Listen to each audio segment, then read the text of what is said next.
ازيكم يا جماعة عاملين ايه؟ اظن يعني واضح قوي ان احنا هنعمل ملوخية، بس ايه الملوخية المجمدة، عشان في حبايبنا مش بيعرفوا يعملوها او يظبطوها. سهلة جدا وبإذن الله هتكون ايه بسيطة، وهنعملها ومعانا حبة توم يدخلوا كده في النافوخ. ان شاء الله تأكل طبق الملوخية ده لجوزك ينام له لمدة اسبوع. تعالوا بقى معانا هوريكم حبايبي بتتعمل ازاي. نبدأ بقى بسم الله، وهو حل على النار فيها حبة شوربة. ماشي، طبعا كلنا بنبقى شايلين الشوربة. طب ما عنديش شوربة يا صفاء اعمل ايه؟ حبة مية، مكعب مرقة زي ده كده اهو. تمام، انا بحب يعني احط كمان واحد مكعب مرقة زي ده او مرقة فورية. تمام، ما تقولوليش مش هينفع او مش هحط، لا لازم تحط عشان يبقى لها طعم، ما هي مية يعني هتجيبي منين شوربة؟ فاهماني؟ المهم يبقى حبة المية، لو انت ما عندكيش شوربة الكلام ده حبة مية ومكعب مرقة، وتحطي بصلايه وطماطمايه. وهوريكي اهو نروح حاطين ايه كمان، مثلا حبه توم زي كده اهو. تمام، حته تومه وحبه ايه، وحبه كزبره اهو كده اهو. تمام، وتسيبيهم ايه ياخدوا غلوتين. اما هتغلي هنروح ايه، استنوا ده انا طفيت، مش جايه اعلي النار، طفيت البوتاجاز. ثواني ثواني، الشوربه بتغلى اهي. بصي الملوخيه اهي، ما تسيحيهاش، زي ما هي فك الكيس وحطيها. تمام اهو اهو، شايفه؟ طبعا انا الحله هنا ايه مفنططه، بس عادي عادي خالص. ايه، هتنزل بقى الحته دي دلوقتي تسيح وكلها تنزل كده اهو. ماشي طيب، السر بقى والتركايه في ايه؟ اولا احنا ما بنكترش الشوربه. تمام، تقللي الشوربه حلو كده. وبعدين اما هتنزليها، انا نزلتها مجمده ما سيحتهاش. ثانيا هروح طافيه البوتاجاز كده اهو. ماشي كده، طفيت البوتاجاز. شايفه البخار اللي طلع ده؟ هو هيسيح. لما تسيح وتروحي مغطيه، ما تقوليش هتبقى صايصه وتسقط والكلام ده، لا ما تخافيش، وتروحي مغطيه حاجاتك كده.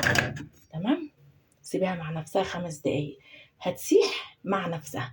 اما هتسيح في الشوربة، هو ده الفرق، وهو ده الطعم، وهو ده اللي بيفرق وبيخليها ملوخية كأنك بتاكلي ملوخية انت جايباها ومخرطاها، ومفيش اي فرق. بس برضو ملحوظة، هاتوا الملوخية نوع بسمة ده حلو، او في نوع تاني اسمه مونتانا، غير كده او في حاجة تاني اولها جي بس ناسي اسمها. تمام، غير كده ما تجيبوش عشان حرام، بيبقى طعمها مش حلو ومش هتعجب ولادكم. وبرده تقللي الشوربه في الاول، يعني انتوا لاحظتوا كانوا حبه شوربه صغيره كده في الحله. تمام، هنسيبها 5 دقايق كده او شويه تكون هي بقى ساحت في قلب الشوربه دي. هو ده السر يا جماعه بتاع ان الملوخيه تبقى ناجحه معاكي، تقللي الشوربه. ولو عايزه ولقيتيها تقيله، ما انت ممكن معاكي حبه تزودي.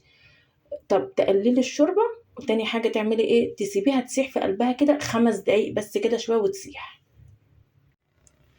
اهو يا بنات بصوا، ساحت وتقيله اهي وجميله. استنى بس اعدل عشان الصوت. اهي بصوا، اهي وتقيله اهي وجميله، وما غطيناها ما جرالهاش حاجه ولا اي حاجه. بصوا اهو، تحفه. تمام، تاخد يا دوبك بس مش بتغلي، مش بنخليها تغلي قوي يا بنات، يا دوبك بس كده الاحراف تاخد اهو اهو. شايفين الاحراف كده بكبكت كده. بس نروح راكنينها بقى كده عشان نعمل ايه احلى طشه. تمام تمام، نجيب بقى ايه الطاسه بتاعتنا الجميله، ونحط كده. ادعي لي بقى اهو، حلو كده اهو يا بنات. هننزل بقى ايه بحبه التوم. ايوه، هو ده الكلام، هو ده الكلام. تمام، التوم كده اهو. التوم نسيبه الاول ياخد تشويح. تمام، ما تحطيش عليه الكزبره على طول، لان الكزبره ايه بتتحمر بسرعه. سيبي التوم كده، دي اسرار الملوخيه. تمام، بديكوا اسرار خبرتي. تمام، التوم الاول تشويحه. تمام،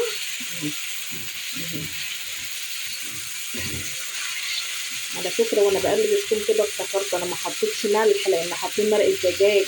وبالاول دقوها لو احتاجت ملح، عشان مرقه الدجاج بيبقى فيها ملح، لو احتاجت ملح وحطوا، وخلي بالكم من الحته دي.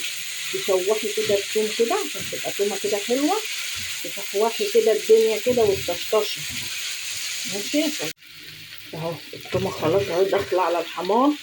هي ايه، نروح نازلين بشويه ايه الكزبره. تمام. اسكت. شايفين اهو اهو اهو.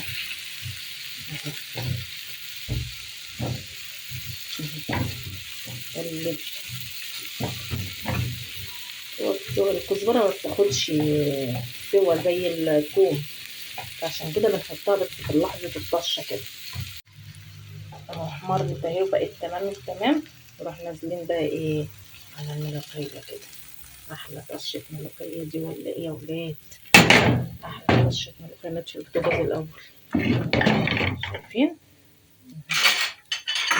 ناخد بقى كده اهو كده اهو. شايفين؟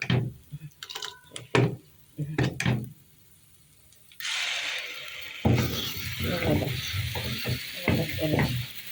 تمام. انزلي تاني كده اهو.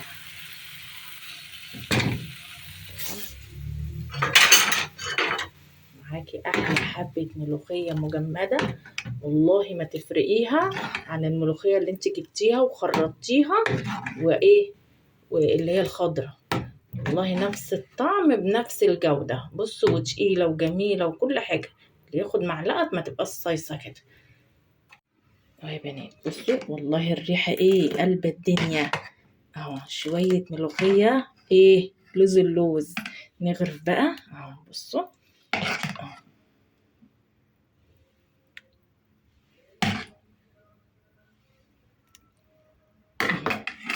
بصوا بصوا ما شاء الله. بألف هنا وشفا اللي يجربها. اعمليها 100 100. اعمليها وخلاصي بقى من جوزك وخلاصي من عيالك بشوية التوم اللي اتحطوا دول. هينامولك ايه اسبوع كده وانتي تريحي دماغك. واشوفكم على خير ويا رب تكون الوصفة النهاردة عجبتكم. ولو عجبكم الفيديو ما تنسوش تعملوا لايك وتشتركوا في القناة عشان تشوفوا كل جديد. ومع السلامة.